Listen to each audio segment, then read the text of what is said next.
기억이 안 되고 길 찾기 능력이 잘 안 되고 판단력이 떨어지면서 항상 사고에 노출이 됩니다. 만약에 내 가족이 치매 진단을 받았다라고 하면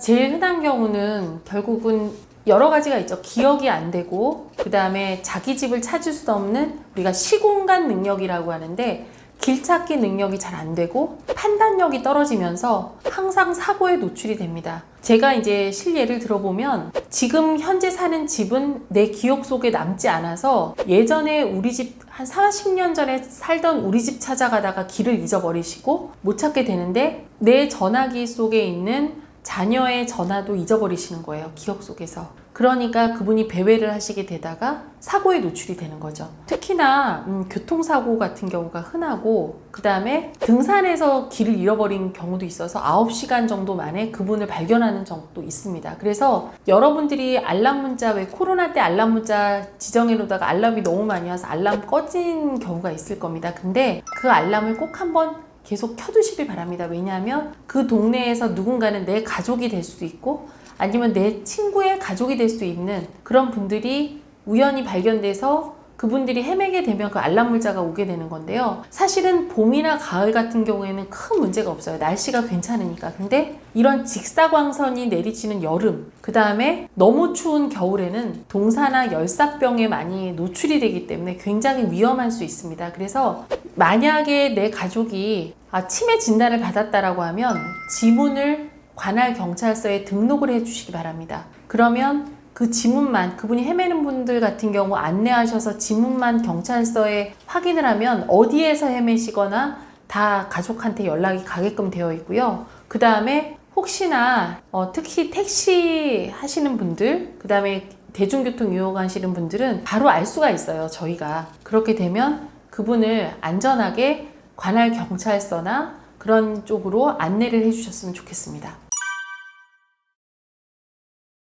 간극이 있어요. 제가 영화 중에서 제일 명확하게 좀 그래도 묘사했던 영화는 내 머릿속의 지우개라는 정우성 배우하고 그 다음에 손예진 배우가 나왔던 유전성 알츠하이머 치매 환자를 그렸던 영화가 있었는데 물론 좀 과하게 그리긴 했지만 굉장히 과학적 검증이 되게 잘 됐던 영화입니다. 거기 보면 수진이라는 여자 배우인데요. 그 주인공인데 처음에는 간단한 건망증으로 시작을 했다가 나중에는 남편이랑 결혼한 사실을 잊어버리고 예전 애인만 기억을 하게 되는 상태로 가게 되는 게 그 영화에 이제 흘러가는 건데 굉장히 잘 묘사를 했는데 어떤 드라마에서 나오는 어느 날 갑자기 치매 진단을 받았어요. 그리고 갑자기 그 환자가 막 길을 헤매고 그 다음에 갑자기 막 음식 먹고 이런 장면들이 나오는데 그렇지 않습니다. 그런 증상이 나오려면 치매가 의심되는 그 순간부터 한 5, 6년이 지나야 되는 그러한 증상들인데 대부분 일반 국민들은 그러한 시청자들은 그것만 보고 저런 게 치매 증상이구나 이렇게 생각을 하는데 그거는 중증 치매 환자분들의 증상이지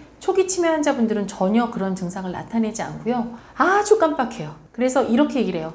내가 카톡을 잘 사용을 했었는데 갑자기 카톡에 친구 찾기를 못하겠어요. 이런 얘기도 하십니다. 아주 일상에서 있는 아주 미묘한 차이가 치매의 초기 증상일 수 있다는 걸 꼭 기억을 하셔야 되고 드라마는 과하게 보여야 되니까 전형적인 치매 증상을 종합 선물 세트처럼 보여주는 거다. 이렇게 그냥 이해하시면 좋을 것 같아요. 이제 가장 중요하게는 좋은 선생님 만나야죠. 왜냐하면 제가 굉장히 안타까운 게 그 중증 치매임에도 불구하고 중증 치매 같은 경우는 막 돌아다니는 배회나 아니면 기억 상실이 너무 심해가지고 같은 말 반복하고 이러는데 의사에 따라서는 배회를 잠재우기 위해서 또는 보통 환경 개선이 먼저 돼야 되는데 약을 막 세게 쓰게 되면 흡입성 폐렴이라든지 파킨슨 이러한 부작용들이 더 있는 경우가 있어요. 그래서 첫 번째로는 의료적 처치가 가장 중요합니다.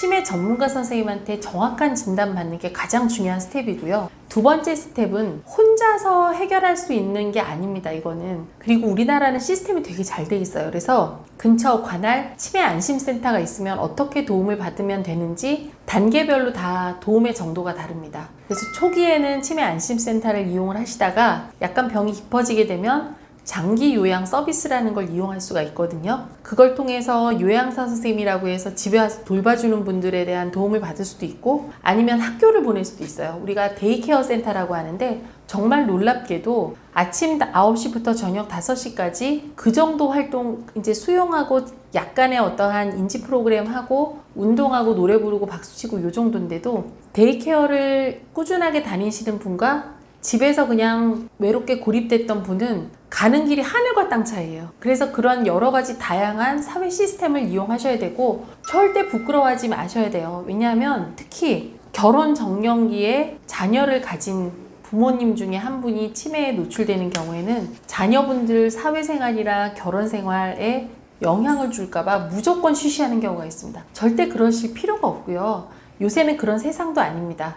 아까 말씀드렸지만 유전적인 요인보다는 환경적인 요인이 훨씬 크다고 생각을 하거든요. 그래서 반드시 외부에 알려서 다른 다양한 도움을 받으시는 게 굉장히 중요합니다.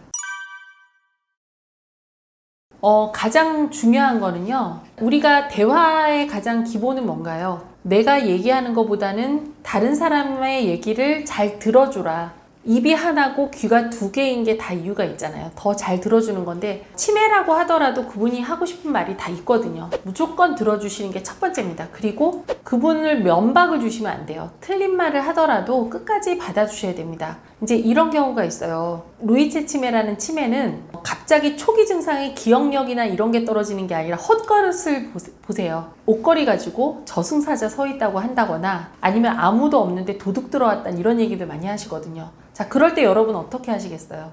그러면 옷걸이를 치우거나 아니면 저승사자 마치 본 것처럼 같이 반응을 해주셔야 되고, 도둑이 들어오지 않았지만 그래 한번 같이 찾아보자, 아니면 그분을 위해서 안정감을 갖도록 문을 한 번 더 자물쇠 같은 걸 좀 바꿔준다든지 그런 식의 수긍과 이해, 그런 게 첫 번째입니다. 그리고 두 번째로는 같이 따라가 주셔야 돼요. 그분의 마음을. 예를 들어서 치매 환자분들은 집 밖에 나가고 싶어 하지 않으세요. 왜 그러냐면 우리는 그냥 문지방이잖아요. 근데 그 문지방 저 밑에는 아주 엄청난 구덩이가 있다고 생각을 하시는 거예요. 구덩이가 있는데 어떻게 발을 내딛겠어요. 그러니까 그럴 때는 우회로를 설치해 준다든지 아니면 조명을 더 밝게 해줘서 구덩이가 아니라는 인식을 시키게끔 해주는 거예요. 그러면서 활동을 좀 시켜주는 치매 환자의 입장에서 생각해 보기가 중요합니다. 그리고 특히나 이런 부분을 되게 힘들어 하시는 것 같아요. 가장 나한테 편한 가족을 의심하는 경우가 있습니다. 내 걸 훔쳐갔다. 본인이 잘 놔두고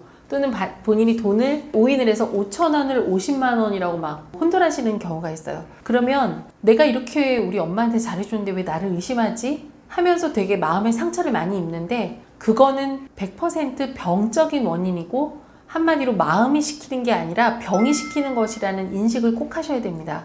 그래서 그러한 세 가지 원칙을 가지고 환자분한테 대화를 해주시는 게 되게 중요할 것 같아요.